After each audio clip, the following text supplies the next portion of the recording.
Assalamualaikum warahmatullahi wabarakatuh.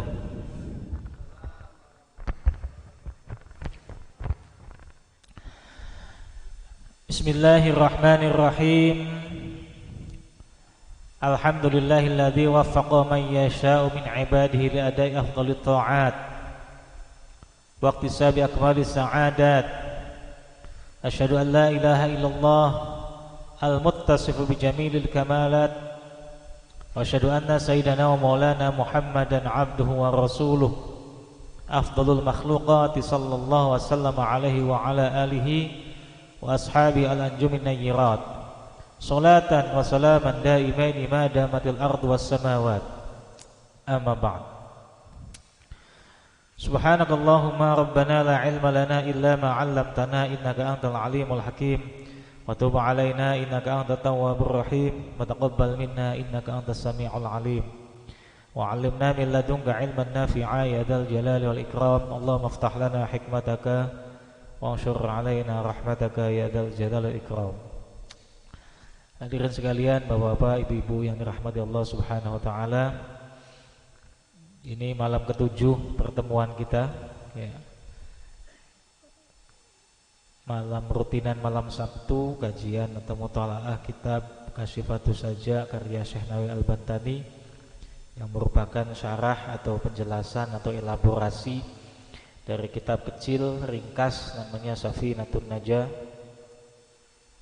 karya Syekh Salim bin Sumair Al-Hadrami. Semoga kita semua dianugerahi Allah istiqomah mencari ilmu ya. Karena mencari ilmu itu harus istiqomah ya, harus istiqomah dan harus diperjuangkan betul. Dalam kitab Ta'limul Muta'alim dikatakan tamannaita an tamsi faqihan munaziran bi ghairi ana'in fal jununu fununu. Kurang lebih terjemah bebasnya, kalau kita berkeinginan, punya harapan, punya cita-cita memiliki ilmu ya, fikih terutama yang bisa menjadikan hujjah yang mumpuni ya, maka harus ada upayanya, harus kerja kerasnya. Bi ghairi ana'in, tanpa kerja keras ya, fal junun wal jununu fununu, maka itu kayak orang gila, dan orang gila itu banyak macamnya. Jadi memang harus sungguh-sungguh. Makanya di awal kitab Ta'lim dikatakan alala tanalul ilma illa bisittatin sa'umbika an majmu'iha bi bayani tukain wa hirsin wastibarin wa bulghatin wa irsyadi ustadzin wa tuli zamani.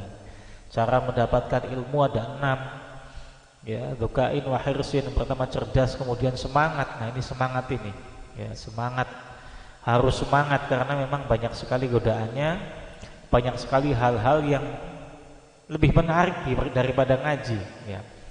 Banyak sekali hal-hal yang lebih mengasyikkan daripada ngaji ya. Ini daripada di bawah umpel-umpelan ini di atas ya.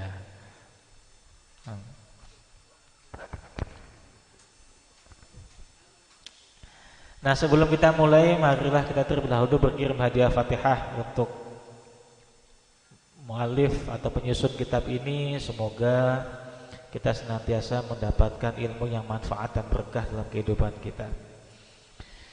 Nawaitu ta'allum wa ta'lim wa tadhakkur wa tadhkir wa nafa' wal istifadah wal ifadah wal istifadah wa nafa' wal intifa' wa du'a ila huda wa dilalul khair ibtighan wajhillah wa mardadihi wa qurbihi wa tawabihi wal fatih ila mu'allif hadha kitab Syekh Nawawi Al-Bantani. Assalamualaikum warahmatullahi wabarakatuh. Ulama'ina wa syekhina wa jami' ulama'i wal awliya'i wa syuhada'i was salihin wa ila hadratil Mustafa Muhammadin sallallahu alaihi wasallam. Al-Fatihah. A'udzu billahi minasyaitonir rajim. Bismillahirrahmanirrahim. Alhamdulillahi rabbil alamin arrahmanir rahim maliki yaumiddin. Iyyaka na'budu wa iyyaka nasta'in. Ihdinas siratal mustaqim. Siratal ladzina an'amta 'alaihim ghairil maghdubi 'alaihim waladdallin. Amin.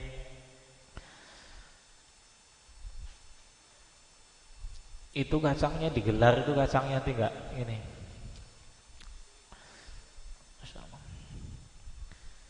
Sekarang masuk bab atau pasal pertama. Kalau kemarin muqaddimah sampai 6 kali pertemuan ya kita ya. Nah, ini malam atau pertemuan ke-7 ini kita masuk pembahasan atau pasal yang pertama atau inti atau materi atau konten dari kitab Kasifatus Saja ini. Qala al-muallif rahimahullah ta'ala wa nafa'ana bihi wa bi'ulumihi wa matana bi asrihi wa 'ada 'alaina barakati amin ya rabbal alamin. Faslun, suatu pasal fi bayani da'aimil islami wa asasiha wa ajzaiha arkanul islami khamsatun. Fi bayani da'aimil islami, di dalam menerangkan atau menjelaskan tentang penyangga agama Islam, wa asasiha, dan pokok-pokok agama Islam, wa ajzaiha, dan bagian-bagian dari agama Islam. Jadi kitab Kasifatus Saja ini memuat dua pokok pembahasan ya. Yang pertama tentang akidah, yang kedua tentang fikih. Cuman kalau kita sedikit ya, cuman rukun Islam dan rukun iman. Arkanul Islami, bahwasanya beberapa rukun Islam itu khamsatun, ada 5. Ini semua udah tahu pasti, rukun Islam ada 5. Bahkan anak-anak kita yang TK pun tahu karena di sekolahnya diajarkan. Rukun Islam itu apa? Anak-anak udah pinter nyebutin. Syahadat ya, sholat, puasa, zakat, haji. Udah pinter anak-anak. Nah, cuman di sini akan dijelaskan lebih rinci lagi. Fala yanbani, maka tidak terbangun apa agama Islam bi ghairiha, dengan tanpa rukun Islam itu. Jadi rukun Islam, jadi agama Islam ini tersusun atas bagian-bagian yang merupakan rukun-rukun Islam yang jumlahnya ada 5 itu. Jadi tanpa ada kelima hal itu maka ya bukan Islam. Jadi orang ngaku Islam mesti harus menjalankan setiap rukun-rukun yang ada dalam agama Islam yang jumlahnya 5 tadi. Fa idhafatul arkani, maka bermula bahwasanya idhafahnya lafaz rukun min idhafatil ajza'i, merupakan bagian dari idhafahnya bagian, ilal kulli, pada kesemuanya atau keseluruhan. Ai ad-da'aim, bahwasanya da'aim penyangga-penyangga, wal asasu, dan pokok-pokok, wal ajza'u, dan bagian-bagian, allati, yang yatarakabu, yang tersusun.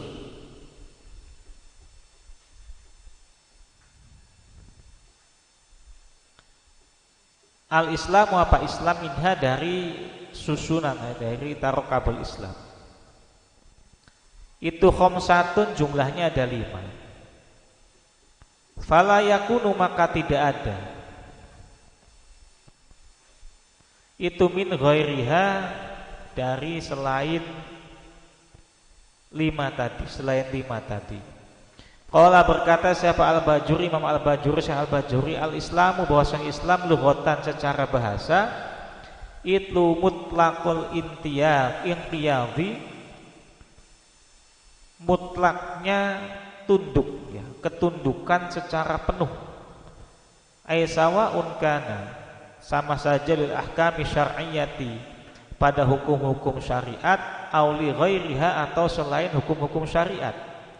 Menurut Syekh Al-Bajuri, bahwasanya Islam secara bahasa itu adalah kepasrahan atau ketundukan secara penuh pada hukum-hukum, baik itu yang sifatnya syariat maupun yang bukan syariat. Wa syar'an, sedangkan Islam menurut syara itu al-qiyadu, tunduk, bil ahkami, pada hukum-hukum asy-syar'iyyati, yang sifatnya syariat. Sedangkan menurut syara ya, bahwasanya Islam itu, agama Islam itu adalah tunduk kepada hukum-hukum syariat. Wakila, dan dikatakan al-Islamu, bahwasanya Islam, huwa hiya, Islam itu al-amalu, amal. Jadi ada yang juga mengatakan, ulama yang mengatakan bahwasanya Islam itu adalah amalan-amalan, maka yang tidak beramal ya tidak Islam. Makanya penting beramal ya. Intaha awaluha, bahwasanya awalnya rukun Islam itu syahadatu, bersaksi, tayakkunu, maksudnya meyakini, setune kelakuan itulah ilaha, tidak ada Tuhan, la ma'buda, maksudnya tidak ada yang patut disembah atau sesembahan, bihaqqin, yang nyata-nyata, yang benar-benar maujudin dalam wujudnya, illallah, kecuali Allah. Yang pertama dari syahadat, yang pertama dari rukun Islam adalah syahadat tauhid. Apa itu syahadat tauhid? Itu bersaksi atau meyakini bahwasanya tidak ada Tuhan yang patut disembah secara nyata kecuali Allah Subhanahu wa taala.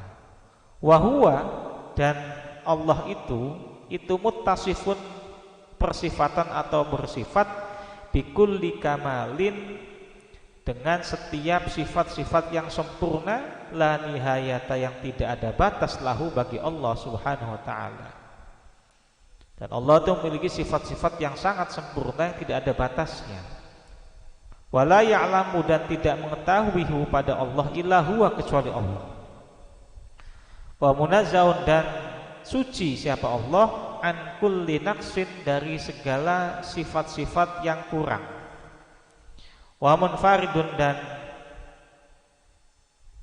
sendirian, bil mulki, dengan kerajaannya, wa tadbiri, dan aturan-aturannya, wahidun, yang satu, fi dzatihi, dalam zatnya, wa sifatihi, dan sifatnya, wa fa'alihi, dan perbuatan-perbuatannya. Wa anna Muhammadan, dan sesungguhnya Nabi Muhammad ibni Abdillah, yang jadi putranya atau anak laki-lakinya Syekh Abdullah bin Abdul Muthalib, yang jadi putranya atau anak laki-lakinya Abdul Muthalib bin Hashim, yang jadi putranya atau anak laki-lakinya Hashim bin Abdi Manafin, yang jadi putranya Abdi Manaf. Ini kalau di kitab Barzanji kan ada, wa ba'du fa'aqulu wa sayyidina Muhammad ibn Allah Abdul Muttalib wasmuhu Syaibatul Hamdi Humidat Hisalu Saniyah Ibn Hashimin wasmuhu Summiya Ibn Hashimin, seterusnya apa itu, lupa saya. Itu ada di Barzanji. Kalau mau tahu tentang silsilah Rasulullah sallallahu alaihi wasallam. Rasul itu Rasulullah menjadi utusannya Allah. Jadi Nabi Muhammad itu kita harus yakini bahwasanya beliau adalah utusannya Allah. Karena orang-orang yang mengaku nabi itu banyak. Ya. Di Indonesia saja ini yang ngaku nabi. Itu pernah dilakukan penelitian oleh rektor UIN Jogja saat ini, Profesor Makin. Itu yang mengaku mendapatkan wahyu. Kemudian mengaku mendapatkan wahyu dari Allah Subhanahu wa taala, jumlahnya kurang lebih ada 600-an. Itu di Indonesia. Bayang, nabi banyak banget ya. Semua ngaku jadi nabi. Yang terkenal ya Lia Eden, Musoden, yang terkenal gitu. Tapi yang tidak terkenal banyak, dan mereka juga punya pengikut. Ada aja pengikutnya.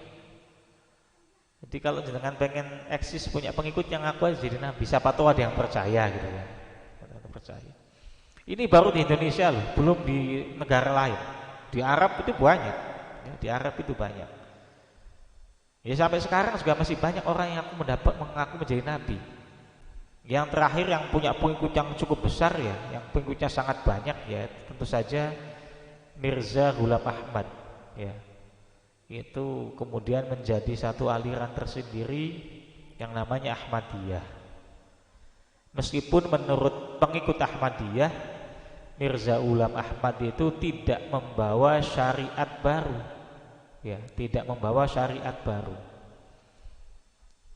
Tapi menurut mereka, ini sih menurut mereka, saya juga nggak tahu, belum pernah diskusi secara intens ya, baru kecil-kecilan.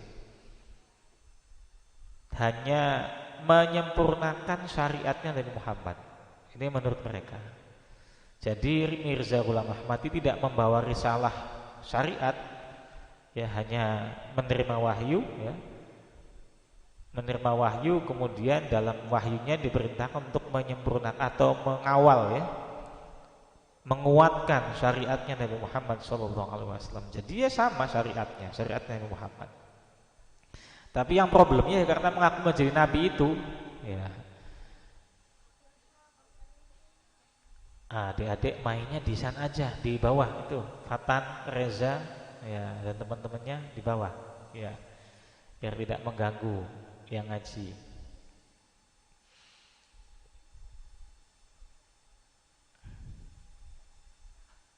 Nah, demikian Ahmadiyah itu. Jadi sama sebenarnya.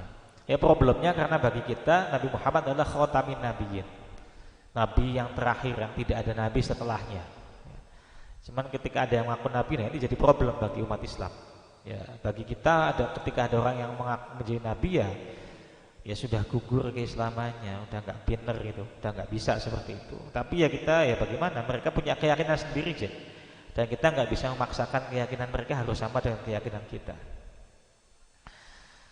Rasulullah menjadi utusannya Allah. Wakhtalafa, dan berbeda pendapat al-ulama, usyab al-ulama fi bi'tsatin nabi, dalam apa namanya? Apa bahasanya ya? Perutusan. Apa enaknya bagaimana? Perutusannya Nabi SAW ilal malaikati, pada malaikat. Para ulama berbeda pendapat apakah Nabi Muhammad ini juga diutus kepada malaikat atau tidak, ya. Ala qaulaini, pada dua pendapat besar. Wa jazama, dan menetapkan siapa Al-Halimi, Imam Al-Halimi wal Baihaqi, dan Baihaqi, annahu, sesungguhnya Nabi Muhammad itu lam yakun, tidak ada Nabi Muhammad mab'usan, diutus, ilaihim, kepada para malaikat. Warajah, dan menguatkan sapa As-Suyuti, dan mengambil kaul yang kuat sapa As-Suyuti, Imam Suyuti, wa Syekh Taqiyuddin As-Subki, dan Syekh Taqiyuddin As-Subki, annahu, sesungguhnya Muhammad kana, ada Nabi Muhammad unikum mab'usan, diutus ilaihim, kepada malaikat. Wa zada, dan menambahkan siapa As-Subki, Imam As-Subki, annahu, sesungguhnya Nabi Muhammad sallallahu alaihi wasallam mursalun, diutus ila jami'il anbiya'i, kepada para nabi, wal umami sabiqati, dan para umat-umat yang terdahulu. Wa anna qauluhu, sesungguhnya sabdanya Nabi Muhammad sallallahu alaihi wasallam, bu'istu, saya diutus ilan nasi, kepada manusia kafatan, secara keseluruhan itu syamilun, mengandung lahum, bagi nas, min ladun Adam, sejak zaman Nabi Adam, ila qiyamis saati, hingga pada hari kiamat. Ada dua pendapat besar di kalangan para ulama. Yang satu mengatakan Nabi Muhammad tidak diutus kepada para malaikat.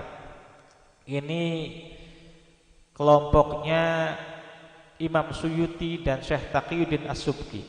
Bukan, Imam Al-Halimi dan Imam Al-Baihaqi. Sedangkan Imam Suyuti dan Imam Syekh Taqiyuddin As-Subki mengatakan bahwa Nabi Muhammad itu diutus juga kepada para malaikat.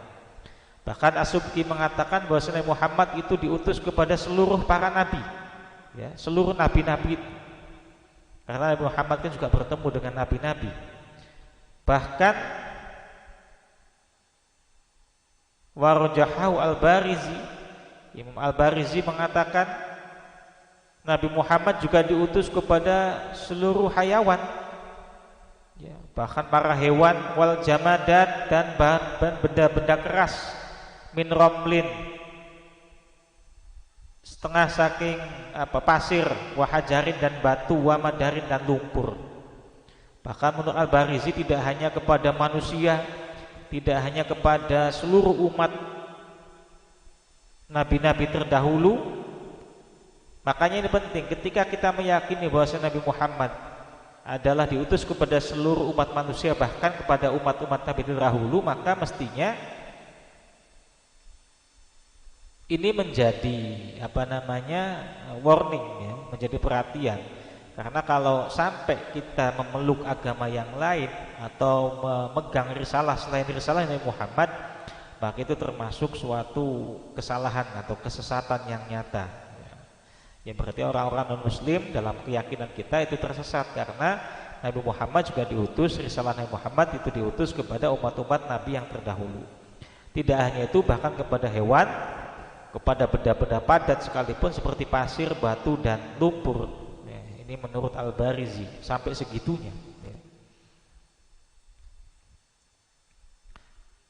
Wazida ditambahkan ala dzalika pada keterangan tersebut annahu Nabi Muhammad itu mursalan diutus ila nafsihi kepada dirinya sendiri. Dzakara menyebutkan dzalika hal itu fi tazbinil araqi fi tazyinil araqi dalam kitab Tazyinul Araqi.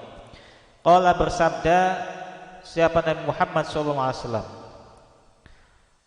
Wa arsiltu dan saya diutus ilal khalqi kafatan kepada seluruh makhluk. Faidatun suatu faidah. Qala berkata Al-Bajuri siapa Imam Al-Bajuri. Wa qad dzakara dan sungguh sudah menyebutkan sapa ba'dhum sebagian ulama anna min tamamil imani sesungguhnya setengah dari kesempurnaan iman itu ayya'taqida bahwasanya menekadkan al-insanu siapa manusia sesungguhnya manusia itu lam yastami sesungguhnya kelakuan lam yastami tidak terkumpul fi ahadin pada seseorang dalam seseorang minal mahasini dari kebaikan-kebaikan al-dhahirati yang sifatnya zahir wal batinati dan batin misluma seperti sesuatu istama'a yang kumpul fihi di dalam Nabi Muhammad sallallahu alaihi wasallam. Dari salah satu kesempurnaan imannya seseorang itu kita harus meyakini bahwasanya tidak ada seseorang yang memiliki kualitas kebaikan-kebaikan zahir dan batin sebagaimana kualitas kebaikan-kebaikan zahir dan batinnya Rasulullah sallallahu alaihi wasallam. Jadi Rasulullah adalah sempurna sekali, ya. Terkumpul semua kebaikan yang sifatnya zahir dan batin pada diri Rasulullah dan tidak ada seseorang yang mampu menandinginya. Makanya dikatakan Muhammadun basyarun lakal basyari bal huwa kal yaquti bainal hajari. Nabi Muhammad itu ya manusia biasa kayak kita. Tapi lakal basyari tidak sebagaimana kebanyakan manusia. Bal huwa kal yaquti bainal hajari. Jadi kalau diibaratkan benda, Nabi Muhammad itu yakut itu permata. Permata itu kan juga bagian dari batu, ya. Bainal hajari dibandingkan atau diantara batu-batu yang lain, batu-batu biasa. Ya, hajar itu batu biasa, yakut itu batu permata. Jadi bandingannya seperti itu, sama-sama batu, tapi yang satu itu batu permata, itu refleksi dari Nabi Muhammad SAW. Kita ini umat manusia yang lain itu batu biasa, ya batu kerikil, ya ada batu kreweng, ya, batu kali dan lain sebagainya. Jadi sama-sama batu, ya. Tapi bedanya yang satu batu yang harganya luar biasa mahal, yang satu batu yang gak ada harganya, ya, dibuat tendang-tendangan aja, ya seperti itu. Itu Nabi Muhammad, ya. Sama-sama manusia, kita manusia biasa, Nabi Muhammad manusia yang istimewa. Karena semua kebaikan-kebaikan baik yang zahir maupun batin terkumpul pada diri Nabi Muhammad sallallahu alaihi wasallam. Wasaniha rukun Islam yang kedua itu iqamus sholati, mendirikan sholat.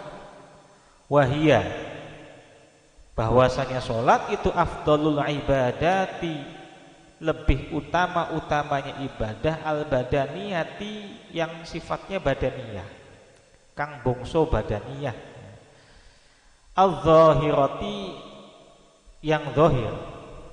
Ya, jadi sholat itu adalah rukun Islam yang kedua.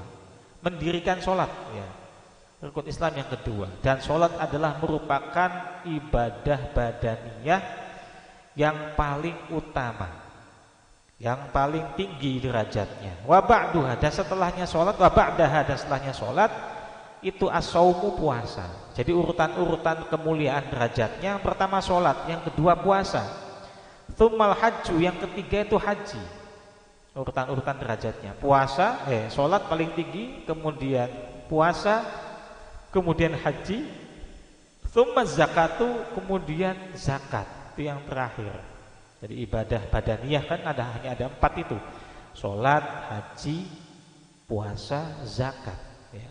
Sholat paling tinggi derajatnya, haji nomor 2, puasa nomor 3, zakat nomor 4. Jadi harus utama sholat ini.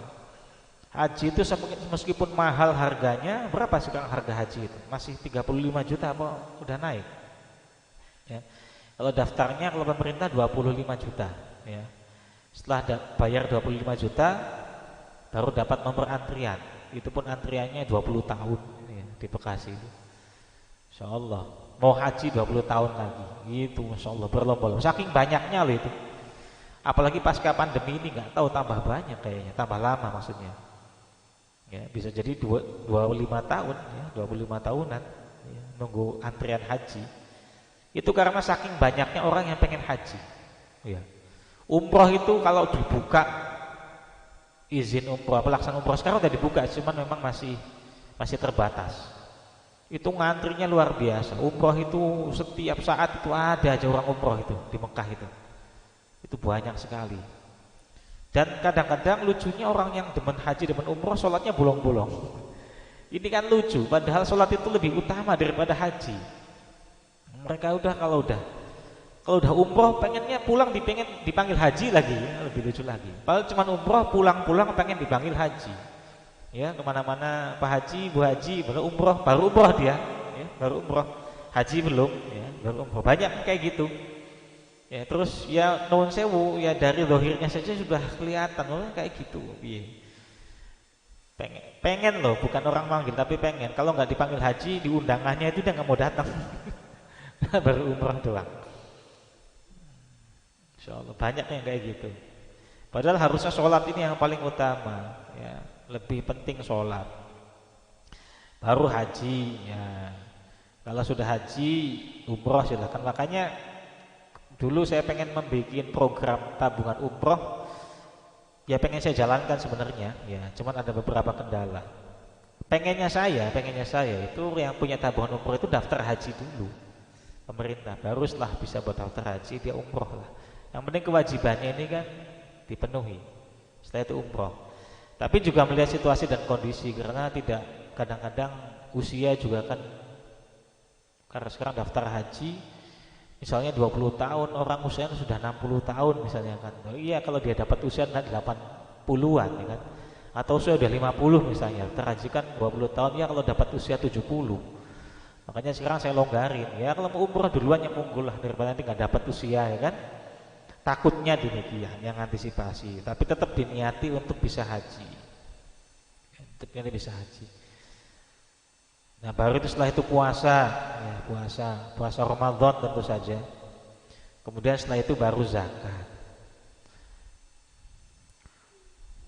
Fafarduha, maka bahwasanya fardunya sholat itu afdolul faroidi, lebih utama-utamanya fardu. Wa nafluha, dan sunnah-sunnahnya sholat itu afdolun nawafili, lebih utama-utamanya sunnah. Jadi rukun-rukun yang ada di sholat lebih utama daripada rukun-rukun yang ada di dalam ibadah yang lain. Sunnah-sunnah yang ada di sholat lebih utama daripada sunnah-sunnah yang ada dalam ibadah lain. Wala yu'dharu, dan tidak diuzur siapa ahadun, seseorang fitarkia, di dalam meninggalkan sholat, madama aqilan, selagi dia masih berakal ya. Dan bahkan sholat itu tidak ada uzurnya, tidak ada keringanan, maksud bukan keringanan. Kalau keringanan ada keringanan pelaksanaannya ya. Kalau haji itu kan manistato'a ilaihi sabila, yang mampu saja yang sanggup haji ya. Kalau nggak mampu ya nggak usah haji, nggak mampu. Puasa juga sama, yang sanggup puasa. Kalau nggak sanggup puasa ada kompensasi ya. Ada keringanan, dia tidak melaksanakan puasa. Orang yang ajuz, orang yang lemah, orang yang sudah tua, sudah yang sakit-sakitan, itu boleh nggak puasa, diganti dengan fidyah misalnya. Seorang yang hamil misalnya, ya hamil, dia khawatir dengan kehamilannya, boleh dia nggak puasa, diganti dengan fidyah, diganti dengan qadha. Kalau orang hamil, ya diganti dengan fidyah. Maaf. Kalau orang menyusui, ya kan, menyusui, dia takut atas bayinya kalau dia puasa takut nggak keluar air sunyi, boleh dia nggak puasa, ya. Kemudian orangnya dalam perjalanan, ya, itu boleh diganti, ya, dia nggak puasa, ya, boleh diganti dengan qadha. Jadi ada keringanan. Zakat pun sama, ya, zakat mal wajib, tapi kalau dia nggak punya harta yang buat dizakati, ya dia nggak usah zakat. Ya. Zakat fitrah wajib, tapi kalau nggak ada sesuatu yang dibuat zakat, ya mau gimana, orang nggak ada, ya. Meskipun kalau zakat fitrah kayaknya sih orang-orang lingkungan kita, tetangga-tetangga kita kayaknya mampu semua kalau zakat fitrah, ya. Tapi kalau seandainya tidak bisa, itu boleh tidak dilakukan. Tapi kalau sholat, sepanjang orang itu masih punya akal, akalnya masih waras, akalnya masih berjalan, akalnya masih bisa berpikir, maka wajib bagi orang tersebut untuk sholat. Kalau pelaksanaannya mungkin bisa ada keringanan, nggak bisa berdiri ya duduk, ya kan? Nggak bisa duduk ya tiduran, ya. Yang penting masih berakal.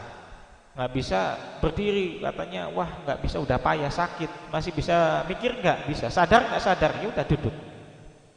Duduk udah nggak bisa, ditanya masih bisa mikir nggak bisa, sadar nggak sadar, ya udah sambil tiduran. Kalau sudah tiduran nggak bisa, sadar nggak, udah nggak sadar, udah nggak ada napasan, ya udah disolatin. Kalau udah nggak ada napas, udah disolatin, udah bungkus, ya. Tapi sepanjang dia masih punya kesadaran, ya sholat. Dalam kondisi apapun tetap wajib sholat. Di perjalanan pun wajib sholat. Harus berhenti untuk sholat. Nggak bisa berhenti ya sholat dalam di dalam kendaraan kan ada tata caranya, ya. Sholat kehormatil waktu misalnya. Bahkan dalam peperangan pun tetap harus sholat. Makanya ada tata cara sholat syiddatul khauf. Sholat dalam keadaan sangat takut, ya, sangat genting. Dalam peperangan tetap wajib sholat, ya. Ada tata caranya. Meskipun kalau mungkin di lingkungan kita saat ini tidak relevan, tapi ya siapa tahu orang zaman sekarang kadang-kadang tiba-tiba negara konflik, ya. Suriah yang tadinya aman, damai, tentram, sentosa, gemah ripah, lojinawi, tiba-tiba perang. Siapa yang menyangka tadinya Suriah negara yang sangat maju tiba-tiba perang. Dalam kondisi seperti itu kan memang mau nggak mau kita harus belajar tata caranya sholat fil syiddatil khauf, seperti itu. Ya, itu sholat, jadi sangat nggak ada udzur bagi seorang, oh saya lagi sakit nih, nggak sholat dulu deh, pray sholatnya, nggak bisa, ya, harus sholat, ya, nggak ada udzurnya. Mada ma'aklan, sepanjang dia masih berakal. Wa amal ibadatul badaniyah, adapun ibadah badaniyah, al-qalbiyah yang sifatnya qalbiyah, kal imani seperti iman, ya, ibadahnya badan yang sifatnya hati, ya, yang ada dalam hati. Kalau yang dohir kan tadi sholat, haji, puasa, zakat, ya. Kalau yang qalbiyah yang ada dalam hati, kal iman seperti iman, wal ma'rifati dan ma'rifat, wat tafakkuri dan tafakkur berfikir merenung, ya. Wa tawakkuli dan tawakal, wa sabri dan sabar, wa rojai dan berharap kepada Allah, wa ridhoi dan ridho bil qadai pada keputusan Allah, wal qadari dan ketentuan Allah, wa mahabbatillahi ta'ala dan mahabbah pada Allah Ta'ala, wa taubati dan taubat, wa tatahuri dan bersuci minar radzaili dari hal-hal yang sifat-sifat yang kotor, katomai, ya, sifat-sifat yang jelek, katomai seperti tomak, wa nahwihi dan selainnya tomak. Fahia maka ibadah badannya al-qalbiyah itu afdolu, lebih utama. Nah, ini yang saya juga agak kaget kan tadi pas mutolaah. Itu afdolu, bukan kaget, maksudnya cukup surprise juga. Afdolu lebih utama min ibadatil badaniyati al-zahirati dibanding dengan ibadah badaniyah yang zahir tadi. Jadi sholat dikatakan sangat hebat tadi, sudah dijelaskan, sangat luar biasa, ya. Haji luar biasa penantiannya, puasa, zakat, itu ibadah badaniyah yang zahir, itu kalah utama, ya, derajatnya dibanding dengan ibadah zahiriyah yang batin, yang sifatnya qalbiyah, ada dalam hati. Seperti tadi iman, ya, ma'rifat, tafakkur, tawakal. Karena memang sepertinya mestinya orang-orang yang sudah kualitas ibadah qalbiyahnya sudah hebat, pasti tidak akan meninggalkan ibadah badaniyah yang zahir. Sebaliknya orang bisa saja dia sholat rajin, ya, haji rajin, umroh tiap tahun, puasa nggak pernah ninggal, zakat terus-terusan, tapi di hatinya masih ada rasa tomak, di hatinya masih ada rasa takabur, di hatinya masih ada rasa riya, di hatinya masih ada rasa mungkin tidak yakin dengan Allah, ya, tidak puas dengan ketentuan dan keputusan Allah. Bisa jadi seperti itu. Tapi sebaliknya orang yang di hatinya sudah tawajuh kepada Allah, sudah fokus kepada Allah, imannya sudah kuat, tawakalnya sudah tinggi, ya, qanaah kepada Allah, ridho bil qada'i wal qadar, saya yakin sudah pasti dia tidak akan meninggalkan ibadah-ibadah badaniyahnya yang zahir. Makanya di sini dikatakan ibadah yang sifatnya ada di dalam hati yang qalbiyah tadi itu lebih utama derajatnya dibanding ibadah badaniyah, hatta minasol, bahkan dibanding dengan sholat sekalipun itu lebih utama ibadah badaniyah yang qalbiyah. Faqad waroda, maka sungguh telah datang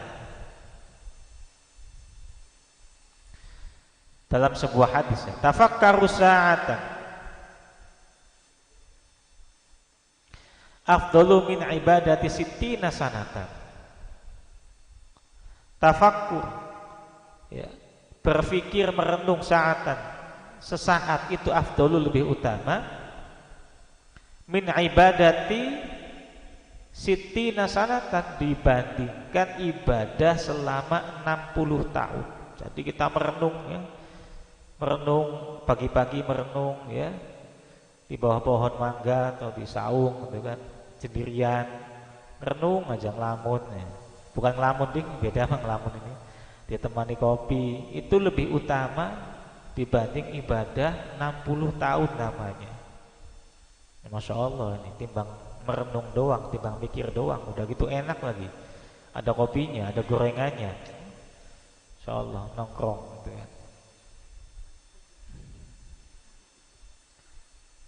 Tapi nggak sambil tiktokan. Kalau sambil tiktokan ya beda lagi.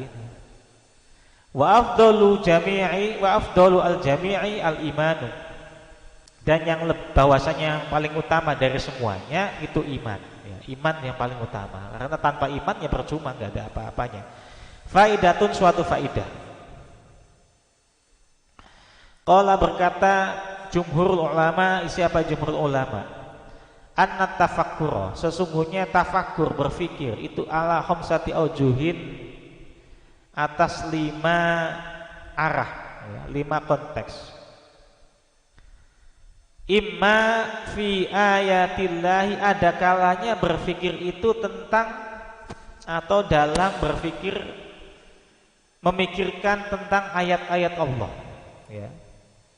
Nah ini tidak terjadi yang tadi itu ngelamun, bukan ngelamun, berfikir itu ternyata ada ininya, ada aturan-aturannya, ada konteksnya, yang dipikirin apa.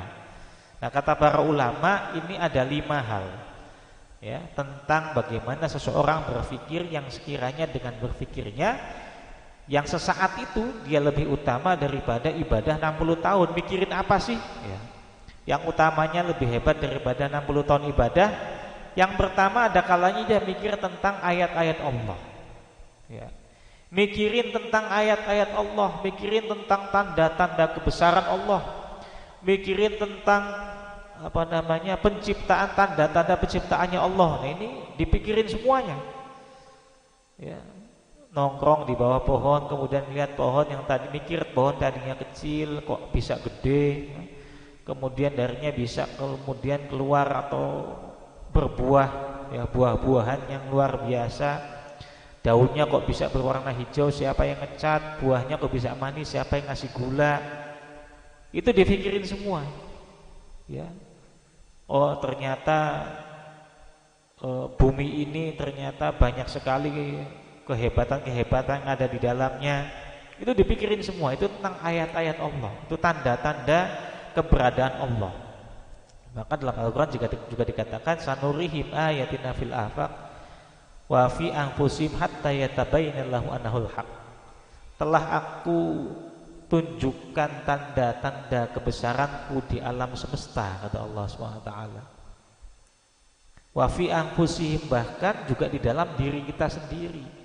Kalau kita mau mikir, ini diri kita yang terdiri dari struktur yang luar biasa, yang rasa-rasanya ini kalau makhluk yang menciptakan struktur makhluk hidup ini nggak memungkinkan. Manusia ini bisa bikin robot, ya. Robot apa aja, robot manusia, robot hewan, ya robot apapun. Tapi kan tidak ada yang seperti manusia yang punya perasaan, punya jiwa di dalamnya. Robot sehebat apapun, secanggih apapun tidak punya jiwa, tidak punya perasaan, ya. Sekarang lagi diciptakan artificial intelligence namanya, ya. Intelijensia, ya. Bukan Intel, bukan, ya. Intel mata-mata itu bukan, ya. Intel polisi, Intel tentara itu bukan. Intelijen, ya. Artificial intelligence itu intelijensia buatan. Manusia sudah menciptakan itu, ya. Itu luar biasa memang. Makanya manusia bisa menciptakan komputer, kemudian bisa apa namanya, kayak manusia lah, bisa bermain catur, ya. Mungkin bagi kita yang main caturnya pas-pasan lawan komputer bisa kalah, pinteran komputer, ya. Kalau sekedar intelijensia bisa dibuat. Mobil sekarang dibuat ada artificial intelligence-nya, sehingga bisa self driving, ya, menyetir sendiri. Kapal sudah dari dulu sudah autopilot, sudah ada seperti itu pesawat itu, karena kecanggihan manusia.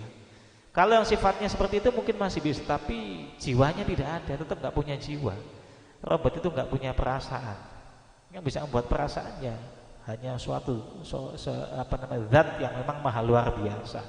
Yang itu tidak mungkin kalau bukan Allah yang menciptakan. Manusia bisa bikin robot dari yang gede sampai yang kecil, tapi Allah bisa bikin mikroba, bisa hidup, ya. Bisa bikin virus. Ya, virus itu yang nggak bisa hidup tanpa ada induk, ya. Kalau nggak ada inang, virus kan nggak bakal hidup. Corona itu kalau nggak ada inangnya nggak bakal hidup. Tapi kok bisa ada, bisa hidup maksudnya, ya. Itu kan luar biasa. Sekecil-kecilnya ciptaan manusia paling sekecil apa? Robot lalat, ya, robot nyamuk mungkin. Tapi Allah bisa menciptakan sesuatu yang lebih kecil dari itu, dan bisa membuat hal yang lebih besar daripada apa yang dibuat oleh manusia. Jadi luar biasa. Itu tanda-tanda, semua tanda-tanda Allah. Kalau kita mau merenung itu, maka kata Syekh Nawawi Al-Bantani, wa ilzamuhu, maka netepaken hu ing tafakkaru ala ayatillah, at-tawajjuhu, fokus, ya, ilaihi, kepada Allah, wal yaqinu, dan yakin bihi, kepada Allah. Jadi kalau kita sering berpikir tentang tanda-tanda kebesaran Allah, maka yang tumbuh darinya akan tetap di hati kita itu fokus kepada Allah, lebih fokus lagi kepada Allah, lebih yakin kepada Allah. Atau berpikir tentang yang lain, au fi ni'matillah, atau pada nikmat-nikmat yang Allah berikan kepada kita. Yang kita pikirin nikmat-nikmatnya Allah. Oh, kita punya mata, nikmat sekali sehingga kita bisa melihat, kita punya lisan, nikmat sekali sehingga kita bisa berbicara, kita punya lidah, nikmat sekali sehingga kita bisa merasakan makanan, minuman, dan sebagainya. Kita diberikan tenaga, merupakan nikmat. Bahkan kita ada pun merupakan nikmat dari Allah Subhanahu wa taala. Wa yatawalladu, maka akan lahir da'anhu, darinya al-mahabbatu, mahabbah kepada Allah, ya. Jadi karena kita mikirin nikmatnya Allah, semakin kita pikirin semakin cinta kita kepada Allah Subhanahu wa taala. Sama kalau kita demen sama apa, dulu waktu masih muda kan seneng sama cewek, dipikirin terus tambah seneng kan, ya. Tambah cinta, begitu dikawinin selesai. Ganti, bukan lagi mahabbah, rahmah, ya. Lalu udah nikah, udah beda, udah nggak kayak anak-anak remaja loh. Kalau kayak anak remaja malah ini apa namanya, jadi lucu kan, udah tua masih pacaran, ya. Udah tua mau udah cukup saling mengasihi, saling menyayangi, kan demikian, ya. Ya, ini ngomong gini ngaji di rumah soalnya repot ini. Ah, jadi mohon dimaklumi. Tambah. Oh, ini mikirnya yang lain. Iya. Jadi tafakur ya. Mikirnya malah pengen nambah istri atau repot kan kayak gitu. Udah cukup kasih sayangnya semakin luar biasa. Aufi atau memikir aufi wa'idillahi pada janji-janji Allah, mikir kepada janji-janji Allah. Ya. Apa janjinya Allah ya? Kalau kita rajin ibadah ya akan mendapatkan balasan di akhirat dengan balasan yang membahagiakan kita. Menjadi orang yang berbahagia di akhirat. Kalau kita di dunia sembarangan dalam beribadah ya nanti di akhirat pun akan mendapatkan balasan dari Allah berupa ya kesengsaraan buat kita. Wa yatawalladu, maka lahir anhu darinya, dari berpikir tentang janji Allah itu arwah batu semangat dalam beribadah. Maka kita tambah rajin ibadahnya karena ingat kepada janji-janji Allah. Mau malas ibadahnya ingat ya Allah, nanti kalau kita malas ibadah di akhirat sengsara. Di dunia timbang hidup sebentar, paling 60-70 tahun, di akhirat kita selama-lamanya abadan-abadan.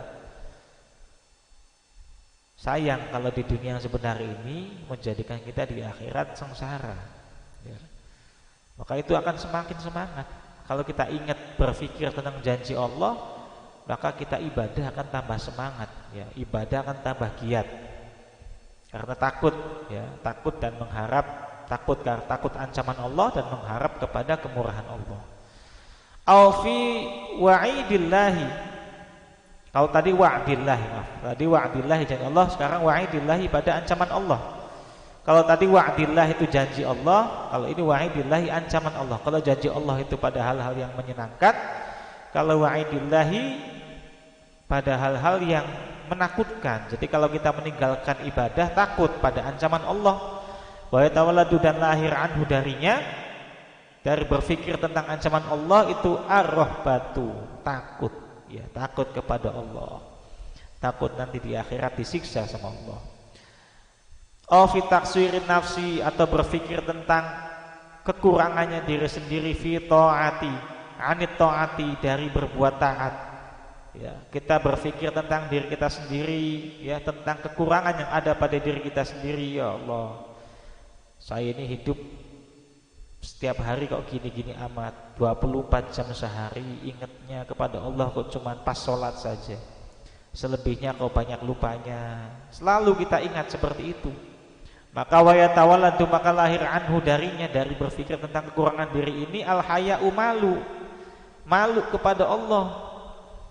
Malu karena kita hidupnya tidak bermanfaat, malu karena hidup kita tidak berguna, malu karena hidup kita banyak berbuat zalim, malu karena hidup kita banyak berbuat dosa, berbuat kesalahan, berbuat maksiat ya, malu kepada Allah. Muncul sifat malu, muncul rasa malu kepada Allah. Al-haya'u bil fathi, dengan di fathah ya-nya, wal maddi, dan dipanjangkan huruf ya-nya. Wa huwa, bahwasanya al-haya', malu itu apa? Al-inqibadu, mengkeret ya, merasa apa? Kerdil. Wal inziwa'u, dan isut ya, yang merasa ya orang malu gimana sih, seperti malu dari hadapan Allah, demikian. Qala, berkata siapa? Ahmad bin Athaillah As-Sakandari. Syekh Ahmad bin Athaillah As-Sakandari ini ulama yang sangat terkenal, punya kitab yang dibaca oleh para orang yang ingin menuju kepada Allah ya. Wasulullah, masterpiece namanya Al-Hikam ya, Ahmad bin Athaillah As-Sakandari.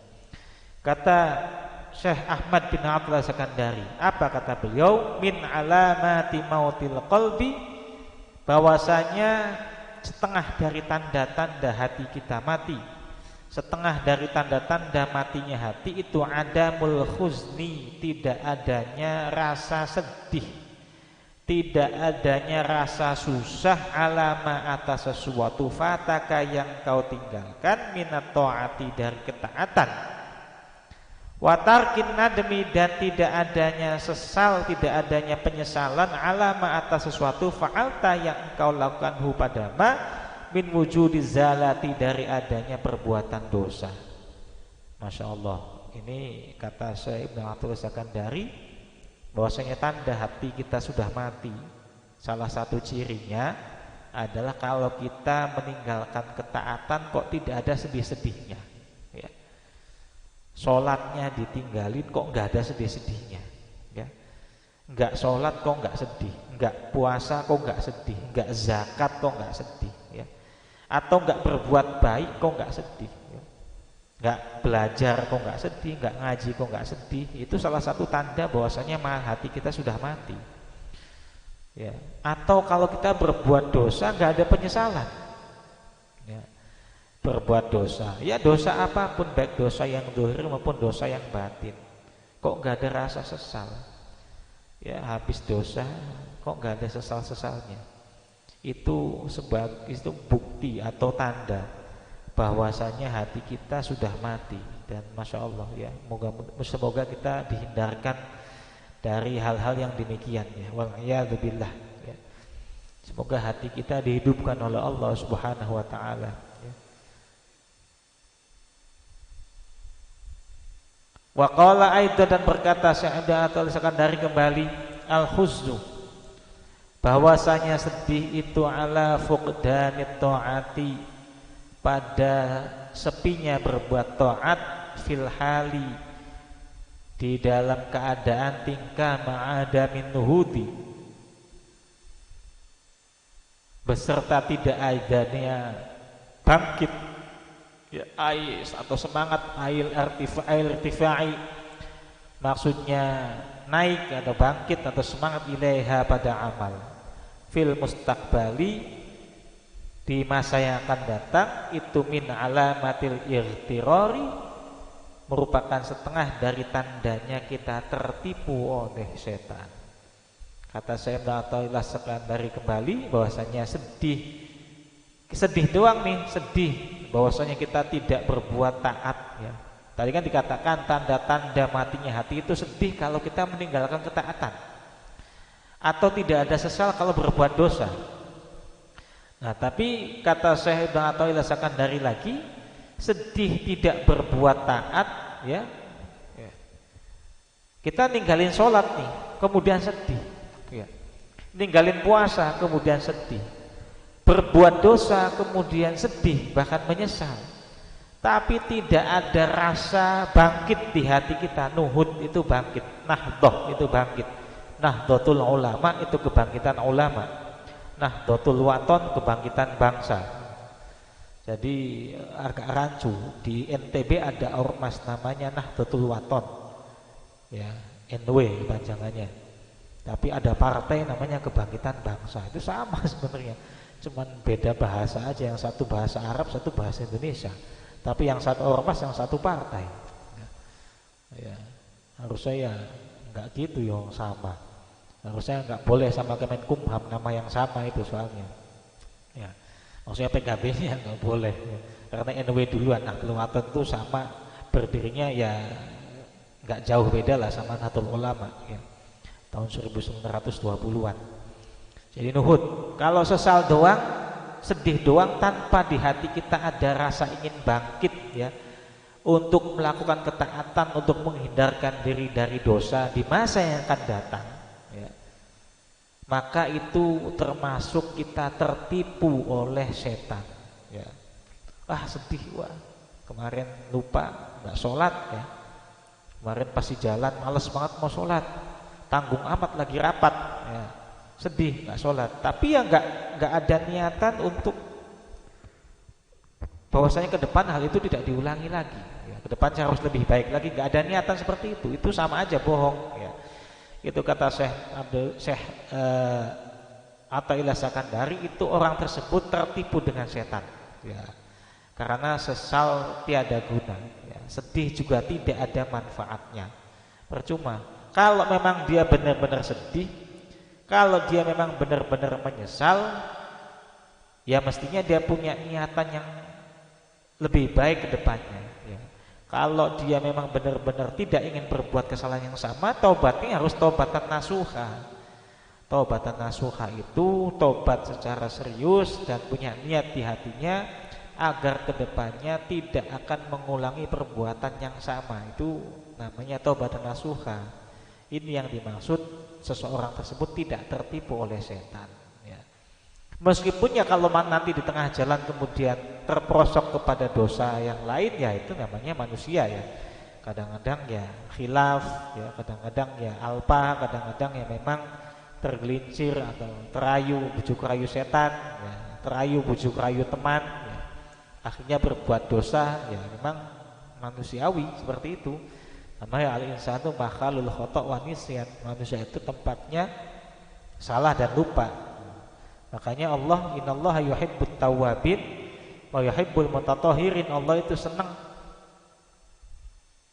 terhadap orang-orang yang senantiasa memperbaharui tobatnya, ya, dan senantiasa menyucikan dirinya. Bukan taibin tapi tawwabin.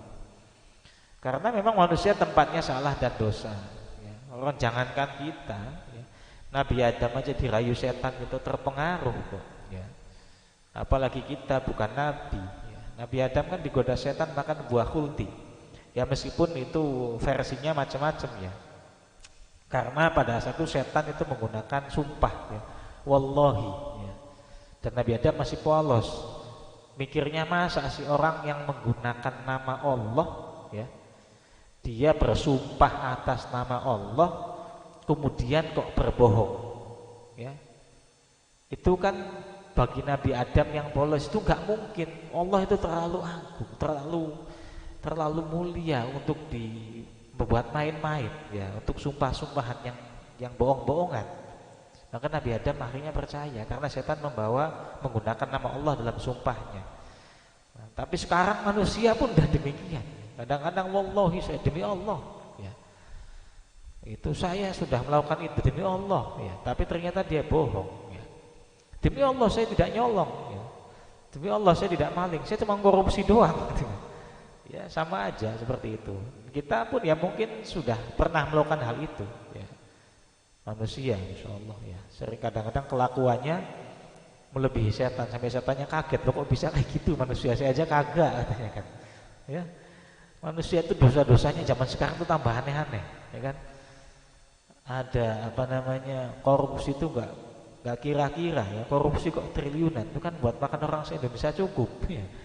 Itu duit triliunan itu kan kita mikirnya aja nggak kebayang seberapa banyak angkanya. Itu bahkan kalau orang manusia itu dikasih gunung emas satu itu kalau ada dua minta lagi yuk, seperti itu. Dosa-dosanya itu masya Allah. Ada orang anak membunuh ibunya, ibu membuang anak kandungnya. Wah setan aja nggak kayak gitu kok. Setan nggak buang anaknya sendiri, manusia yang buang anaknya sendiri. Iya. Sekarang katanya minum-minuman itu keras itu kan khamr, nama khamr wal maisir rizqun min amali syaitan, khamr dan segala macam itu kan termasuk perbuatan setan. Itu minuman setan. Itu sekarang diminum manusia. Khamr, arak itu kan minuman keras diminum manusia. Terus setannya terus minum apa kan jadi kita bingung. Ya maksud setannya ngopi kan gak lucu, setannya sekarang ngopi karena minumannya diminum manusia. Itu kebanyakan dosa manusia itu sekarang masya Allah. Jadi setannya sekarang udah bingung sendiri dia. Saya mau ngapain lagi katanya, semuanya dilakukan oleh manusia. Masya Allah itu. Jadi setan udah gak menipu manusia, setannya malah tertipu oleh manusia kayaknya. Itu setannya tobat kan repot ini. Masya Allah. Ya sekarang ya somai, ada somai setan tuh di situ tuh. Ya. Sambal setan. Dimakan manusia pula. Terus setannya kan bingung mau makan sambal udah nggak ada sambalnya. Maksud setan makan sambal ABC kan. Jadi imut setannya nanti kan seperti itu. Masya Allah semua setan. Faidatun qala ba'duhum mahabbatillahi wallahu a'lam bishawab. Ini saya harus pergi soalnya sebentar lagi nih. Acara lagi di Sukatani ya. Semoga yang sedikit ini ada manfaatnya untuk kita semua. Bismillahirrahmanirrahim. Rabbi fa'na bi barakatihim wahdinal husna wa amitna fi tariqatihim wa mu'afatim minal fitani. Rabbi fa'na bi barakatihim wahdinal husna bi hurmatihim وأمتنا في طريقتهم ومعافاتهم من الفتن رب فانفعنا ببركتهم واهدنا الحسنى مدهم وأمتنا في طريقتهم ومعافاتهم من بسم الله الرحمن الرحيم اللهم إني أستودعك ما علمتنيه فاردده إلي عند حاجاتي إليه ولا تنسنيه يا رب العالمين. الفاتحة. أعوذ بالله من الشيطان الرجيم. بسم الله الرحمن الرحيم. الحمد لله رب العالمين الرحمن الرحيم مالك يوم الدين إياك نعبد وإياك نستعين اهدنا الصراط المستقيم صراط الذين أنعمت عليهم غير المغضوب عليهم ولا الضالين. هدانا الله وإياكم أجمعين والله الموفق إلى أقوم الطريق. والسلام عليكم.